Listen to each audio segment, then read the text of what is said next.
일단 기록을 남겨보려고 합니다. 그대 어떻게 살 것인가? 애니메이션, 미야자키 하야 감독의 애니메이션을 봤습니다. 보면서 이제 이런 기억을 위해서 키워드들 메모를 해주긴 했는데, 처음은 이제 인트로 부분은 조금 인트로 진입 가기까지가 오래 걸리는 편이었죠. 요즘 나오는 영화 치고는 느리게 진행이 됐습니다. 어쨌든 처음에서 중요한 건 주인공이 이제 어머니를 잃었다는 거. 그러니까 거기에 대한 상처, 자기가 거기서 아무것도 할 수 없었던 어떤 그런 아픔들, 그런 것들이 있는 상태에서 아무래도 마음을 다뤘다든지 뭐 이런 모습들이 표현이 되죠. 그런 와중에 아버지를 따라 이제 간 곳에서, 집에서 외가리 보게 되는데, 이제 이 새가 이 주인공을 다른 세계로 안내자 역할을 하는 그런 이제 새로 나옵니다. 그리고 약간은 적처럼 표현이 되죠. 그래서 처음에는 남겨진 사람, 소중한 것을 잃고 남겨진 사람에 대한, 아니면 주인공에 대한 심리, 그런 것들을 아주 객관적이라고 해야 될까요? 객관적으로 바라보는 시각으로 영화가 계속 진행이 됩니다. 그러다가 이제 결국 외가리의 인도에 따라서 탑 안으로 들어가면서 다른 세계로 들어가야 되잖아요. 뭐 미야자키 하야 감독의 뭐 생각 치료의 행방불명도 그렇고, 대부분 그렇게 이제 다른 세계로, 원래 있던 곳에서 다른 세계, 어떠한 계기에 의해서, 올림공주도 그렇고요, 그렇게 제작하는데, 약간 이제 깊숙한 내면으로 들어가는 것 같아요. 주인공이 이렇게 들어가는 것 같고, 그래서 볼 때 인셉션이 좀 생각이 났습니다. 약간 인셉션에서 그 주인공이 림보의 세계로 빠지잖아요. 부인하고 둘이서 잘 살기 위해서.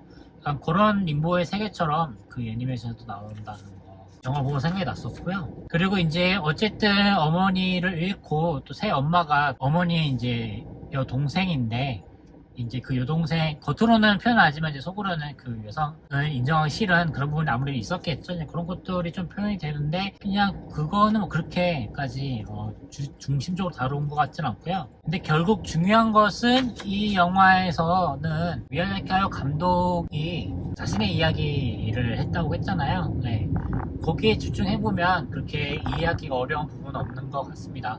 뭐 여러가지 뭐 난해하다 뭐 이런 말이 나오는데, 그렇게 난해할 건 없고요. 그냥 미야자키 하야 감독이 그동안 많은 작품을 해오면서 느꼈던 감정들에, 또 거기에 자기 이야기, 제가 알기로 미야자키 하야 감독의 이 작품에 나오는 아버지의 직업이나 뭐 여기 이 작품에 나오는 그리고 어머니 존재가 그렇게 많지 않았다는 거, 그것도 제가 알기로 비슷한 걸로 알고 있어요. 그런 면에서는 미야자키 하야 감독의 자전적인 이야기처럼 이제 보이면서, 하지만 중요한 건 미야자키 하야 감독이 이 작품을 통해서 그동안에 자기가 왜 올롱주라든지 뭐 생가치레몬 분명이라든지 뭐 포뇨라든지 이런 작품을 왜 만들었었는가에 대한 그런 이야기로 보면 이해가 쉬울 것 같아요.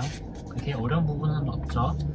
근데 이제 재밌는 거는, 좀 더 주제에 대해서 이야기하기 전에 좀 재밌는 거는, 거기에 나오는 이제 물론 주제하고 연결되어 있는 키워드긴 합니다. 돌, 나무, 뭐 바람, 파도, 뭐 이런 이렇게 중요한 이제 요소들이 나오거든요. 특히 돌은 그 월령공주에서 나오는 쇠, 총, 예전 신을 죽인, 그리고 인간 중심 사회 만들면서 엉망의 세계로 만들게 했던 그 계기가 된 총의 쇠, 월령공주 하는 쇠랑 같은 비슷한 합특적인 의미를 가진 소재가 이제 돌로 나옵니다. 그래서 아기를 가진 돌이라는 개념이 나오잖아요. 그래서 이제 이런 돌들이 갖고 있는 것, 그리고 다른 세계로 넘어갔을 때 주인공을 위협하는 여러 존재들이 있는데, 사실 그런 존재들, 뭐 앵무새나 이런 존재들이 이 현실 세계로 오면 그냥 귀여운 동물이 되잖아요. 그 세계에서는 뭔가 칼을 들고 인간을 잡아먹으려 하고 그런 존재지만, 또 다른 세계에서는 그런 존재들이 굉장히 귀여운 동물입니다. 그래서 그런 것들, 그러니까 이거를 이제 미야자키 하야 감독으로 적용시켜보면, 미야자키 하야 감독이 만든 애니메이션 속 세계도 악의를 가지고 있는 인물들이 있고 또 선한 인물들이 있고, 사실 뭐 그렇게 악이 있는 인물과 선한 인물이 구분되어 나타나는 건 아니지만 대부분 애니메이션, 일본 애니메이션 그렇듯이 선악이 이렇게 구분되어 있지는 않죠. 그래도 어쨌든 간에 이제 거기서 중요한 이제 대사가 나오는데, 이 영화에서 그러니까 좋은 세상을 만들고 싶은 거였잖아요. 이 불안하고 욕망이 부딪히고 누군가 누구를 죽이고 그런 것들이 미야카요 감독이 그동안의 작품을 통해서, 특히 이제 제가 최근에 또 이제 원룡주를 봤었는데, 야, 이게 예전에 사실 센카치룡의 불명을 훨씬 더 제가 높이 평가를 했었는데, 원룡주를 다시 보니까 원룡주 안에 정말 이 세상, 이 세계를 바라보는 미야자키 감독의 시각과 어떻게 이 세상에 있는 차별이나 이런 것들이 사라질 수 있을까? 그런 이제 미야자키 감독이 가지고 있던 그런 생각들, 뭐 그런 것들을, 이런 것들이 원룡문제 아주 잘 나타나는데, 지금 작품에서도 그런 얘기를 했던 이유, 자기가 왜 그런 얘기 했는지 그런 얘기 나오죠. 그래서 그런 좋은 세상을 만들고 싶었던, 하지만 꼭 세상이 그렇게 자기 의도대로 돌아가지는 않던, 그래도 뭐 어쩔 수 없죠. 그렇게 세상이 구성이 된 걸 어떻게 하겠습니까? 그럼에도 우리가 할 수 있는 건 적을 만드는 게 아니라 우리 친구를 만드는 것이다. 네, 그런 얘기를 하고 있는 게 이 작품입니다. 네. 저는 그렇게 느꼈고요. 그리고 이제 제가 인상 깊었던 장면 중에 또 하나가, 이게 영화 컨택트, 우리나라에서 컨택트라는 이름으로 개봉한 드니 빌레브의 작품이 있는데요. 거기서 이제 여자 주인공이 자신의 자식이 어떻게 되는 줄 알면서도 자신의 자식을 선택하는 그런 게 나오잖아요. 이 장면, 이 영화에서도 나옵니다. 그 주인공이 다른 세계로 가서 젊었을 때 자기 어머니를 보죠. 근데 이제 그 어머니가 이제 주인공 헤어질 때, 주인공이 그 어머니의 운명이 어떻게 될 거라는 걸 얘기해주지만, 어머니는 그래도 괜찮다고, 너가 내 아들이라는 게, 그렇게 얘기하면서 이제 망설임 없이 선택하는 그런 장면이 나오는데, 그 컨택트에서도 그런 선택들이 나오잖아요. 그러니까 인간의 자유의지에 대한 그런 내용들, 그런 것들이 저는 굉장히 좋았고, 안 그래도 최근에 이제 이 세상 돌아가는 상황이나 이런 것들이, 물론 저도 이제 어떻게 살아야 되는가에 대한 고민을 많이 하는 사람이기도 하지만, 이런 세상 돌아가는 상황들을 보면 참 안 좋은 일도 많고, 특히 최근엔 더 그런 일이 많았죠.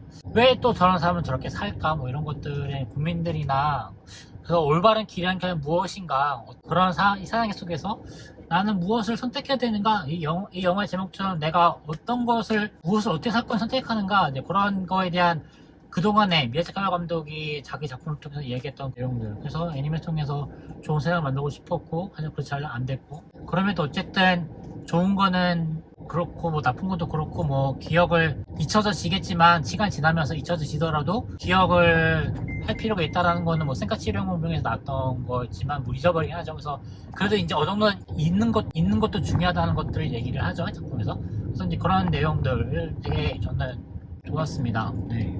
그래서 미야자키 감독의 진솔한 이야기를 들 수 있었다. 그리고 이제 그 영화에서 이제 여전히 미야자키 감독 작품에 전체적으로 흐르고 있는 살아남는 것, 살아남기 위해서 하는 행동이나 이런 거에 대해서는 당연한 것이다. 뭐 그런 얘기도 이 작품에서 얘기하고 있고요. 또 제가 메모한 걸 보면, 그래서 뭐 제가 여기다가 뭐 이렇게 적긴 했어요. 살아남는 것을 선택하는 것은 부끄러운 일이 아니다. 이제 그런 내용들 제가 이렇게 적어놓은 것 같고요. 그리고 이제 그 주인공 자체가 사실은 미야자키 하야오 감독 그 자신의 모습이죠. 그래서 뭐 그 자신도 물론 좋은 세상을 만들기 위해 자기가 생각했던 것들을 실천했던 사람이지만, 그래도 그 주인공이 이제 머리나 상처를 보여주면서 자기도 악의를 가진 인간이라고 이렇게 표현하잖아요. 미야자키 감독도 자신도 악의를 가진 사람이다. 그런 얘기들도 하고 있다. 그래서 그런 내용들이 있으니까 아무래도 미야자키 감독의 그 마음에 조금 더 진솔한 마음에 대해서 접근할 수 있었던 그런 영화가 아닌가라고 저는 지금 받아들였고요. 뭐 이제 제가 또 여러 가지 이 영화에 대한 리뷰라든지 뭐 평가라든지, 또 나중에 또 제가 또 어떤 또 경험을 통해서 또 다른 생각이 날 수도 있겠지만, 아무튼 지금 오늘 아침에 봤거든요. 아침에 보고 이제 보고 나서 4시간, 5시간도 안 지났기 때문에 거기에 대한 이제 감상을 좀 남겨봤습니다. 원래 이렇게 제대로 자리를 해서 하려고 했는데 2차 열차 운전해갖고 오면서 그 느꼈던 내용들을 정리했습니다. 네, 그래서 전혀 어려운 작품이라는 생각은 안 들고요. 그래서 재밌는 영화였고 좋은 영화였고 평소에 제가 생각했던 것들에 대한 들을 역시 이 미야자키 하야 감독도 같이 함께 생각하고 있었구나. 그럼 나는 어떻게 어떤 것을 통해 나는 또 세상에 도움을 줄 수 있을까? 그런 것들을 생각해 볼 수 있는 그런 기회가 되지 않았나 싶어요. 네, 이상입니다. 저는 추천하는 애니메이션으로 보겠습니다. 나중에 또 미야자키 하야 감독에 대한 작품에 대한 이야기를 할 기회가 있으면 그때 한번 또 이야기를 나눌 수 있는 시간이 돼봤으면 하는 바람도 있습니다. 네, 끝입니다.